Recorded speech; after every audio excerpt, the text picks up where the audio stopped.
this is my attempt at sort of trying to put into language and narrative what I think the preconditions of personal computing were. So before we even get to the subject of like, what was the personal computer, right?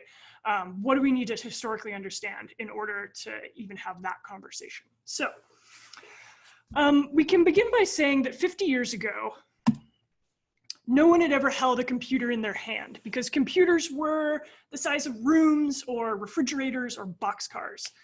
Microprocessors, which were the technological basis of all consumer-grade technology, from personal computers to Game Boys to digital alarm clocks, didn't exist 50 years ago.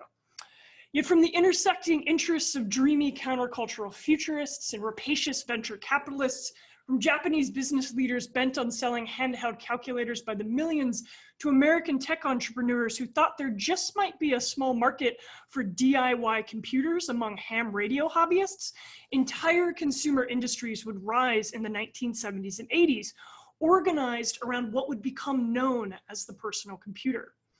So over the course of our own lives, these technologies have as unfurled as icons of popular culture and mass consumption, slid into pockets, fitted to desks and cars, innocuous machines keeping track of all the money that makes the world go round, while also serving up the casual distractions that have become a hallmark of leisure time in the age of information.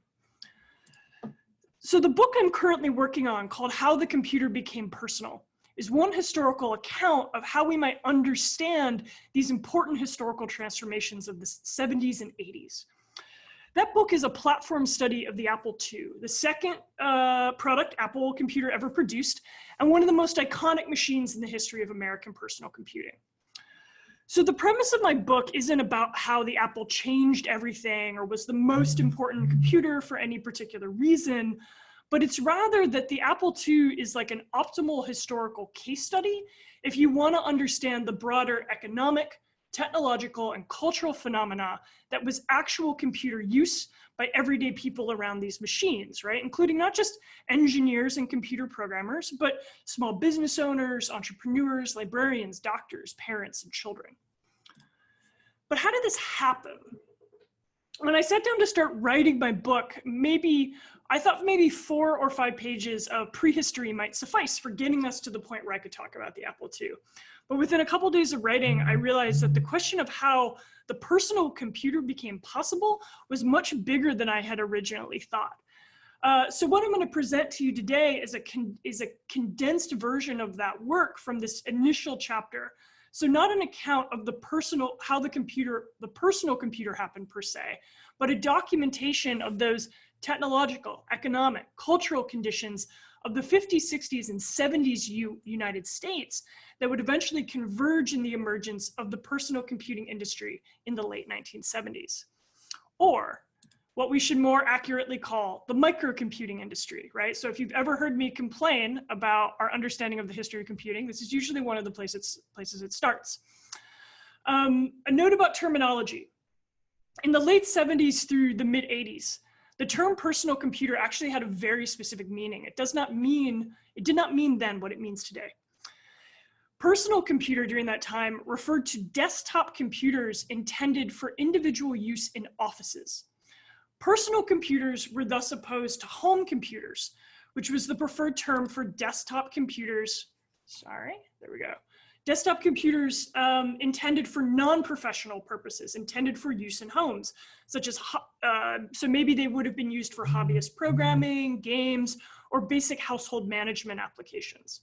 So these distinctions weren't just semantic. They actually referred to very explicit divisions within the industry and had implications for how and for whom these devices were designed, distributed, sold.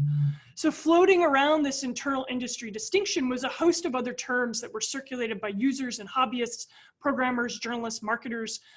These devices might have been called appliance computers, individual computers, or small systems. I use the term microcomputer because it was the most widely recognized generic term for a self-contained general purpose computer that was appropriate in both size and cost for individual ownership. So with that technicality out of the way, what are we talking about here? If you were asked to explain how the microcomputer was created, you might try listing singular events, the dates when certain computers came out or specific technological innovations were created.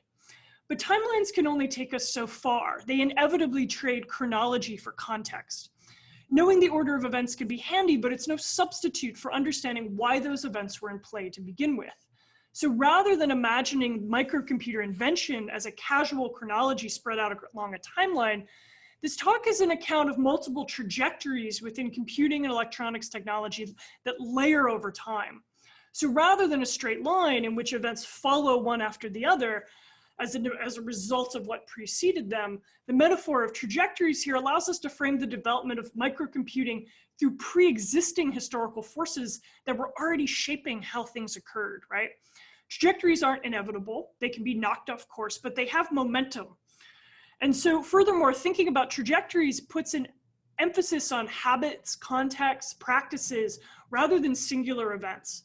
So kind of like compound interest, right? The outcomes produced by one trajectory wind up amplifying areas of growth in the next, right?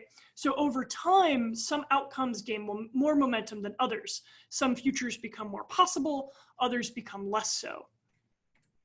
And there are 4 trajectories within the history of computing and electronics that are relevant to understanding the emergence of the personal computer.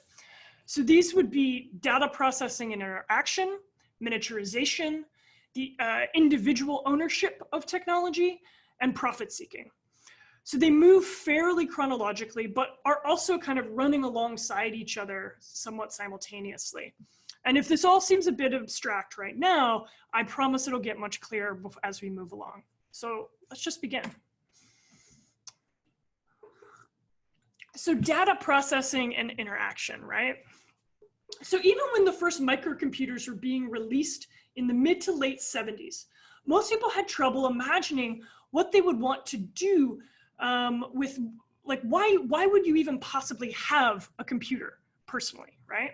So case in point, in 1976, creative computing editor David All arranged interviews with several hundred adults and young people about their thoughts about computing. He surveyed them on topics ranging from the impact of automation on American job prospects to whether computers would improve healthcare. And he found that at least 1/3 of the interviewees lacked a basic understanding of how computers worked, and moreover, that people were especially confused when they were asked what they might do with a computer in their home. Some people presumed the question referred to handheld calculators or robots. As one interviewee responded, quote, "Well, maybe I'll have the computer serve me martinis when I get home from work," right?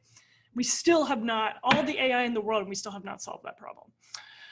So if people struggled to imagine what they might do with a computer of their own, this was largely due to the general inaccessibility of computing technology since its inception in the 1940s and its associated ties with the US government, military defense, and scientific research.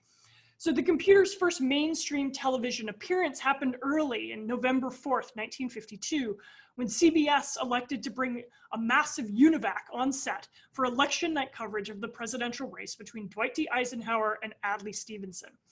UNIVAC towered over its commentators. It blinked at incomprehensible patterns. It refused to speak when spoken to. This fundamentally alienating depiction of computing would dog fictional representations for years to come, from the romantic comedy Desk Set, which is always worth a rewatch, to the Cold War thriller Colossus, The Forbin Project, to the sci-fi epic 2001: A Space Odyssey.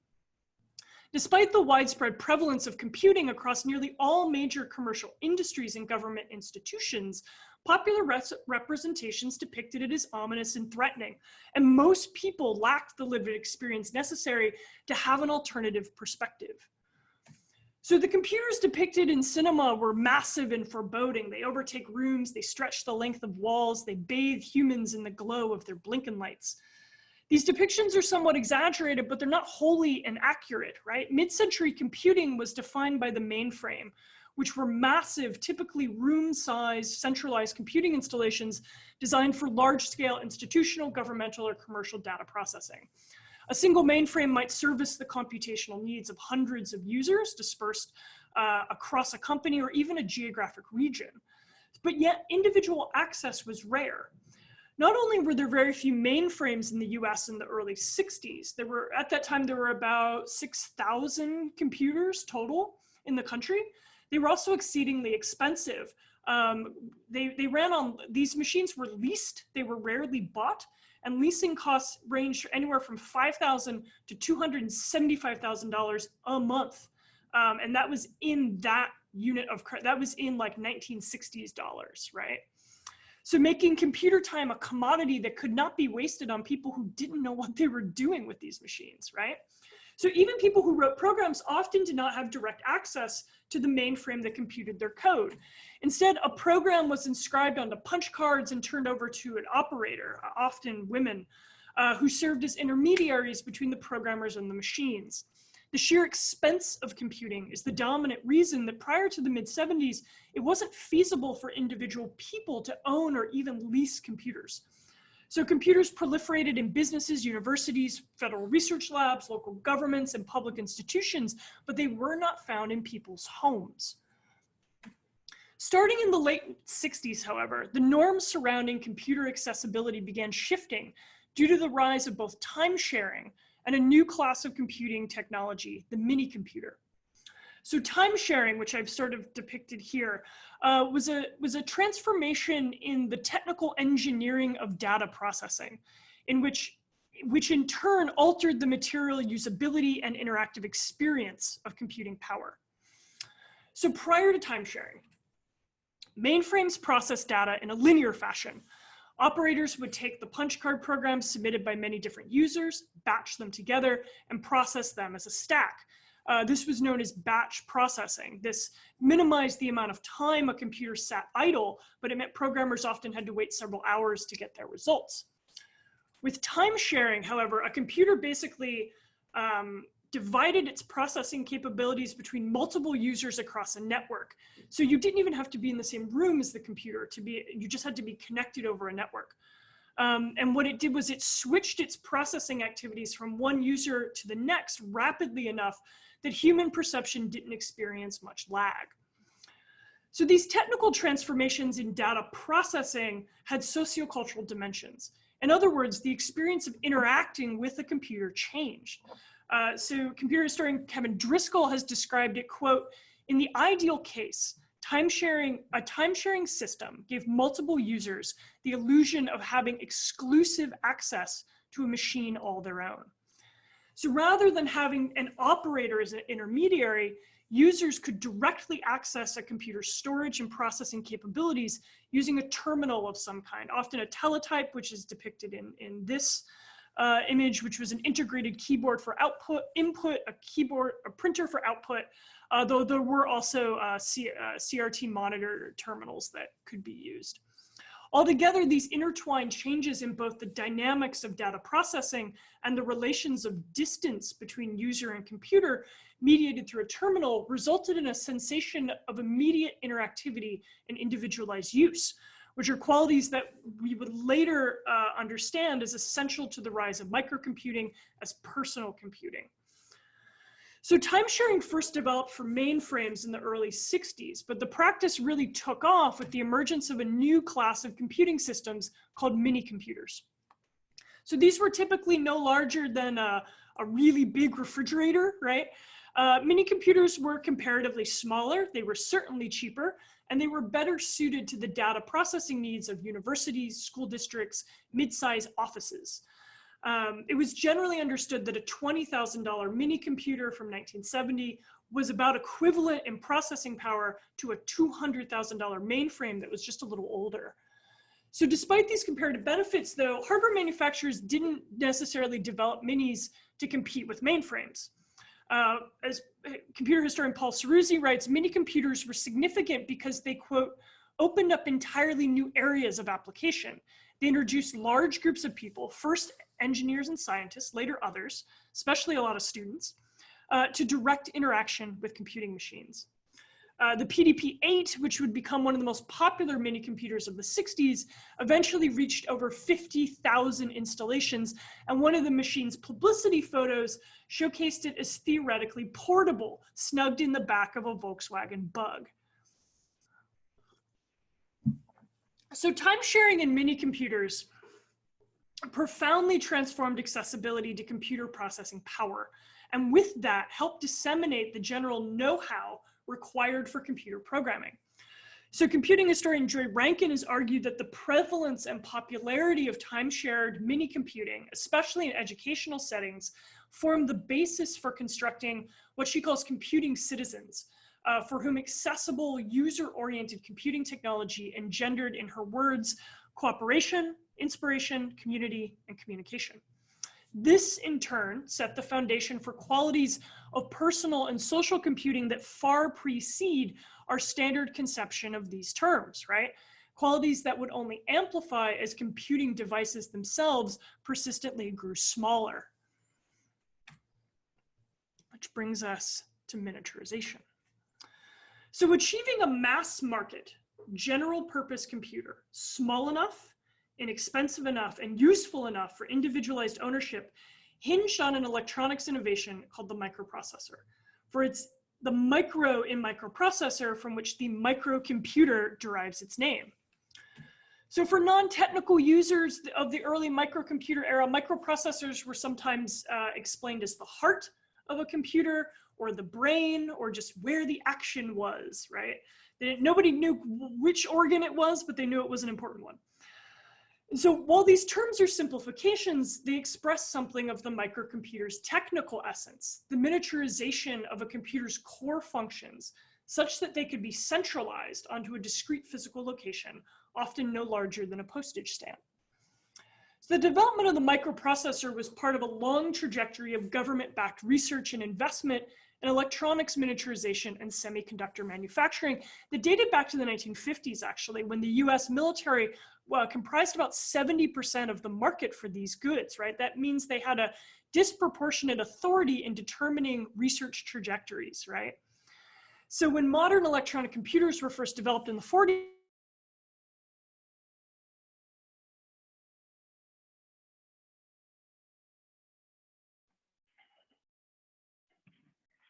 Seems like Laine, you paused for us. You're frozen. I'm frozen?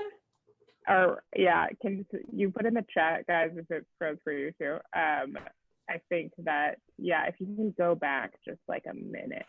Okay. What was the last thing you heard me say? If anyone was, this is the good test of whether you were listening. When modern electronic computers were first developed in the 40s. So okay, postage stamp? Got it. A little after that, but yeah. Okay, cool.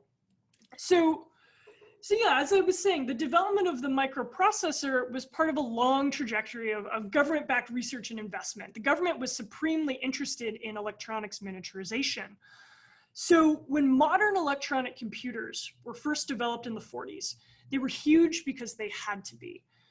So early computers like the UNIVAC required many thousands of discrete components, vacuum tubes, in UNIVAC's case, about 5,000, each roughly the size of a CFL light bulb.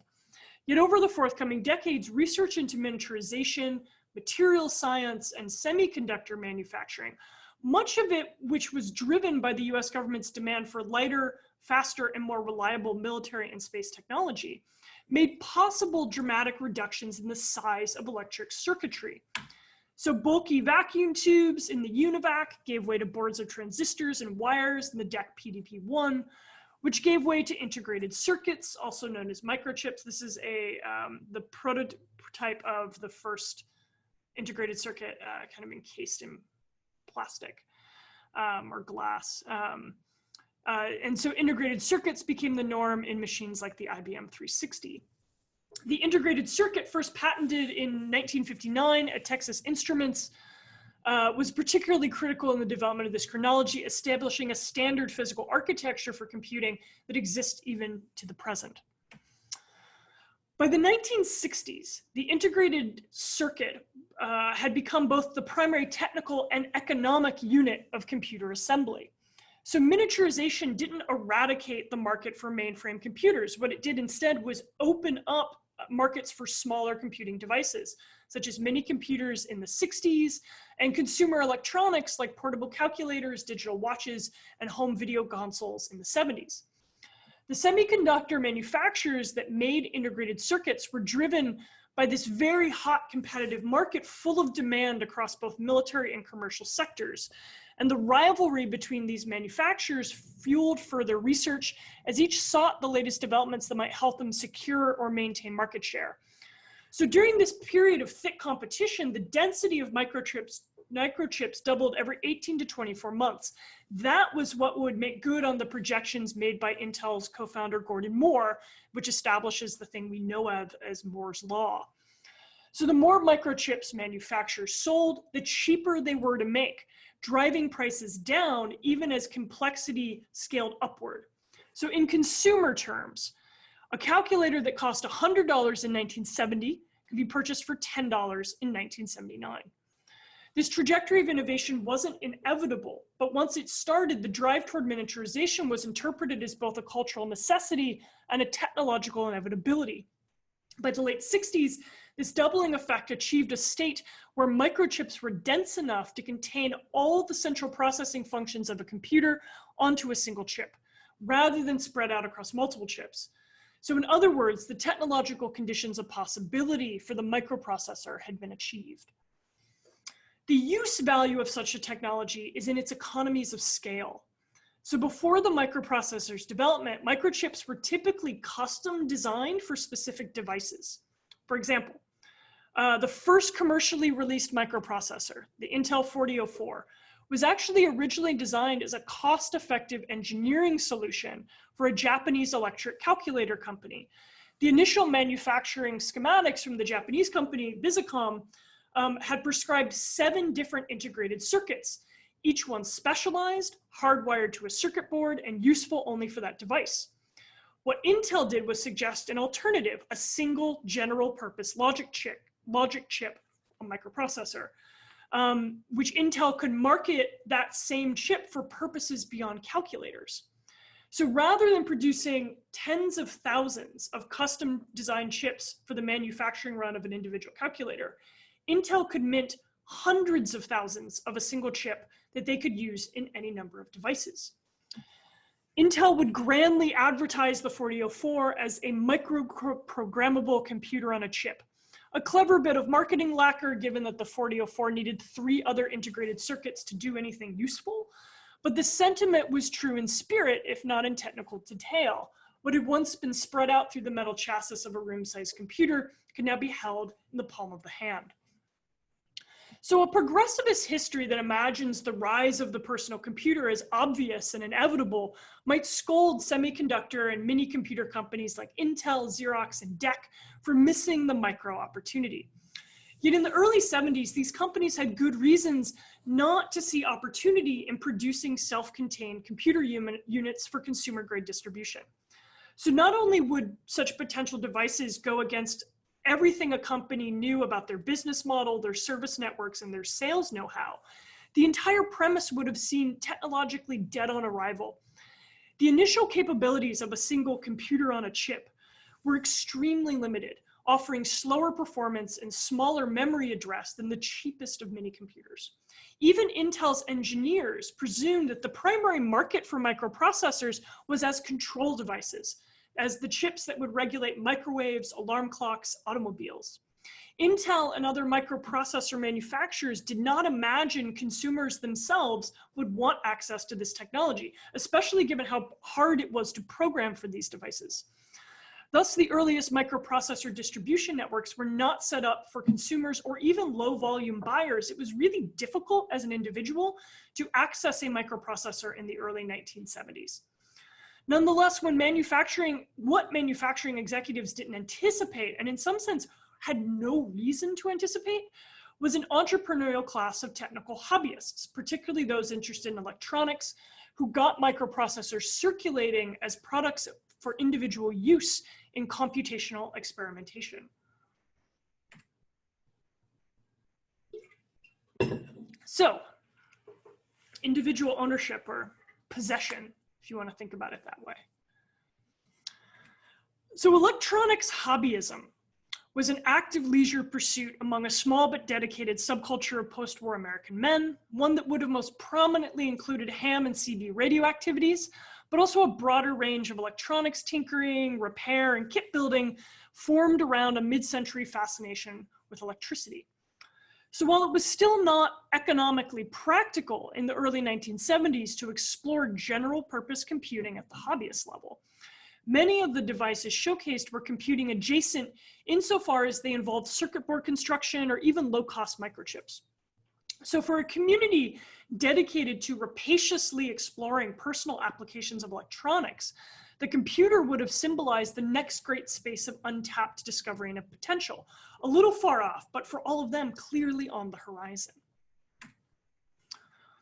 Electronics hobbyists established the conditions of possibility for the emergence of computer hobbyism. So the demographics of this subculture are therefore worthy of acknowledgement insofar as they establish a set of interlocking social constraints for who would and would not feel welcome within these communities. There's a lot more depth I can go into if you want me to talk about this more in Q&A, but suffice to say, historians have found these kinds of electronic hobbyist groups to be incredibly homogenous in terms of race and gender. And the overall expense of this as a leisure activity also gave it significant class and educational constraints. So this homogeneity was part of a longer trajectory in US history invested in the masculinization of electronics, particularly as a pathway of upward mobility for post-war middle-class white men. So the categories of race, gender, and class tend to reinforce each other in the case of electronics hobbyism, producing a kind of closed subculture. In the long turn of history screw, the historical demographics of electronics hobbyism set the stage for microcomputing's own emergent technical culture and independent hobbyist community, helping explain why early microcomputing was so readily identified as a white male interest. So there was a lot of congruence between general electronics hobbyists and the notion of applied computing for individual experimentation.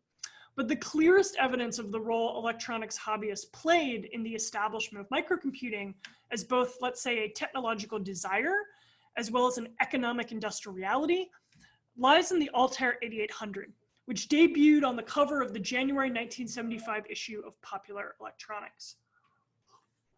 So launching the issue with the blaring headline, "Project Breakthrough!" exclamation point, world's first mini computer kit to rival commercial modes. And I can talk in Q&A about why they call it a mini computer in this moment, later if you want.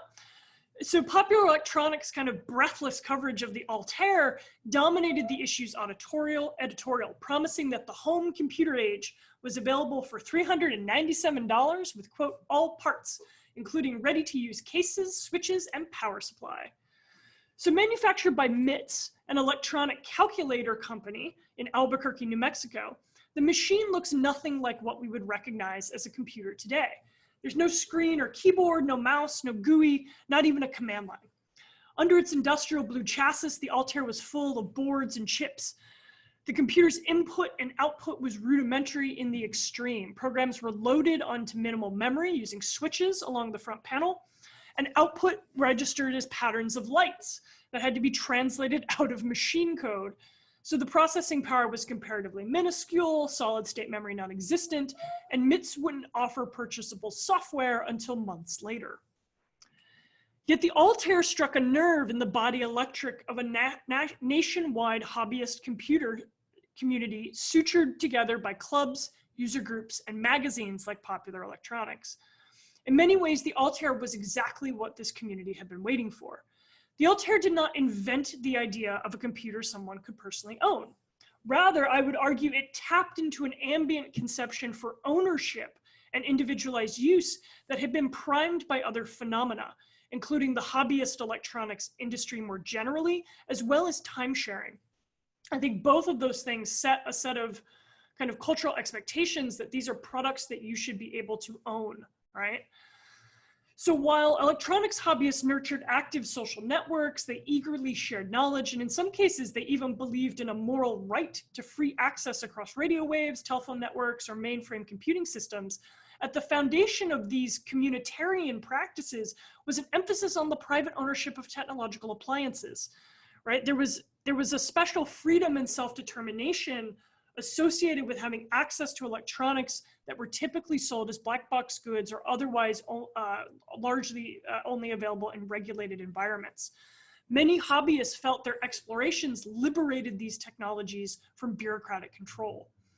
So this privileged politics of possession, which is kind of how I think of it, was a centerpiece of electronics hobbyist vernacular. For example, while the word personal never appears in the January 1975 issue of Popular Electronics, the phrase your own recurs 26 times. As much as DIY practices and homebrew electronics emphasize the non-commercial nature of hobbyist production, and I think that's also what a lot of academic literature has focused on with regards to like homebrew computing, is the kind of anti-capitalist or communitarian nature of these practices. The purpose of that output, I would argue, was to create a technological world fashioned to one's own desires. And what exactly were those desires? The Altair would prove that as the size, shape, and data processing architecture of computers changed, so did its imagined uses. What the small size and localized processing power of the Altair made possible was a redrawing of the boundaries of what a computer could do when you applied it to your own needs, right? So in the January 1975 Popular Electronics article that featured the Altair, a call-out box in the middle of it listed 23 possible applications for the machine.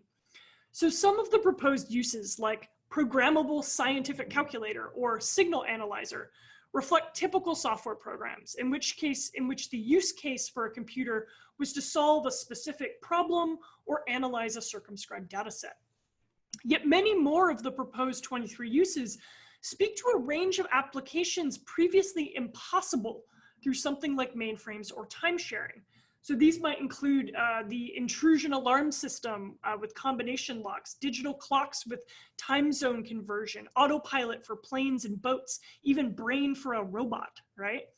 What we see here is a desire for computing that is both persistent and local, right? So persistence is about access to continuous computing power from which you do not turn off, right? So evidenced in applications like digital alarm clocks, alarm systems, or embedded temperature control. Equally significant, though, are the highly context-specific applications, navigation systems, onboard controllers, autopilots for planes or boats. So it's fanciful and novel and stupidly implausible as some of these applications were for the Altair. They reveal qualities about the constitution of computer use that exceed merely the experience of direct interactivity that some hobbyists were already familiar with through time sharing or workplace mini-computer uses. Hobbyists desired not just access to computing in a general sense, but a computer appropriate to a context of use solely defined by its owner, right? An emergent practice of computer use based on hobbyist philosophies of technological ownership more broadly, and preceding the techniques of capital accumulation that would quickly formalize across the emergent microcomputer hardware and software industries. So, hand in hand with ownership is profit seeking. And so as the earliest of early adopters, US computer hobbyists had an important impact on the growth of domestic microcomputing. So hobbyists formed the first clubs and user groups that were essential to the production of shared knowledge around these very complex machines. Hobbyists founded the first newsletters through which the earliest open source programming languages circulated. Hobbyists would share software and hardware parts from paper tape to microchips to wiring in an effort to buoy and expedite the work of other hobbyists. And hobbyists would form the first professional magazines like Byte, Creative Computing, Kilobaud, which circulated not just know-how and news, but also provided a ready forum for advertisers.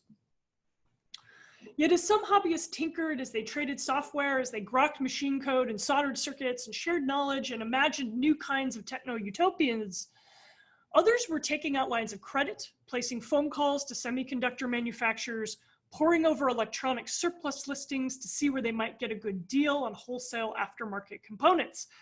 In some cases, these were the same hobbyists. Across the country, some hobbyists organized their interests not just to make computers for themselves, but to sell them to others.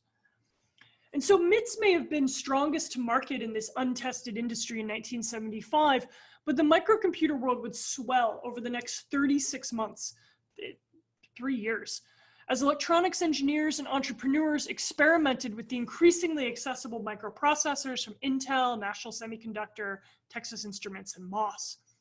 The accelerated production of numerous these kind of quasi-DIY microcomputers from 75 to 1977 has been termed the first wave or the pioneering phase by computer historians.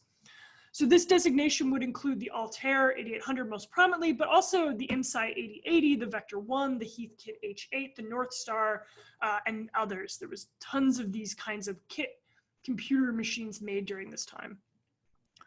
While few of these first wave microcomputers had the impact of the Altair, the point is less about the historical significance of any given machine and more about the fact that their proliferation constituted the recognizable beginnings of an industry. So yet, while the idea of selling or buying computer hardware plausibly made sense to even the most non-computationally inclined consumers, software had no precedent for marketing or pricing at a consumer level, even among the tech savvy. So software had only existed as a discrete capital good since the rise of contract programming in the mid to late 60s. These are images of like a book of basically deck paper tape reels. So each one of these is actually a software program. So prior to the mid to late 60s, computer users typically obtained software from their computer manufacturer, from their mainframe manufacturer. It was bundled with the cost of computer hardware as a, quote, non-remunerative marketing service to users. Software was considered marketing in the 50s and through part of the 60s.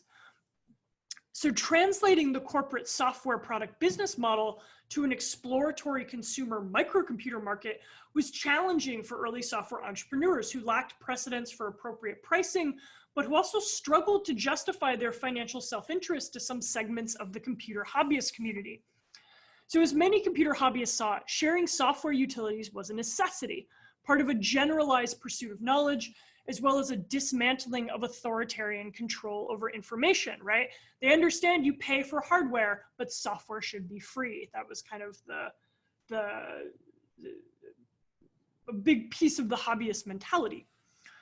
So imagine the computer hobbyist curiosity when MITS's consumer newsletter, Computer Notes, began listing prices for an Altair basic interpreter in the spring of 1975. Just a few months after Altair's promotion on the cover of Popular Electronics. Everyone knew this program was precisely the kind of software that was necessary to turn MITS's blue box into a legitimate general purpose computer. It needed a programming language, but at what cost? As a standalone software product delivered on either cassette or paper tape, MITS retailed BASIC for $500, more than the cost of the Altair itself. It did, if you were willing to buy it bundled with the Altair, it did cost much, it cost about $75, but there's plenty of people who had already bought their Altairs by the time this software came out. From a hobbyist perspective, charging so much, or for some hobbyists, charging anything at all, for the programming language was an affront to the Altair's claim of affordability, to say nothing of the spirit of hobbyism more generally. And so there was a variety of tactical responses to Altair BASIC, which unfurled over the summer and fall of 1975, that highlighted the tenuous position consumer-grade software occupied in this burgeoning industry. In the homebrew spirit, some computer hobbyists elected to write their own BASIC and share it in their communities, distributing it in newsletters like programmers did with Tiny Basic, which they called a participatory design project among users. But sharing also was not always a two-way street. Altair Basic also found itself subject to extensive unlicensed reproduction, what we would call software piracy. So hobbyists, MITS discovered, were reproducing Altair Basic within their own hobbyist user groups, duplicating it from one user to another in the way that you would any other piece of homebrewed software. So by the beginning of 1976, it was estimated that only 10% of Altair owners had ever purchased BASIC.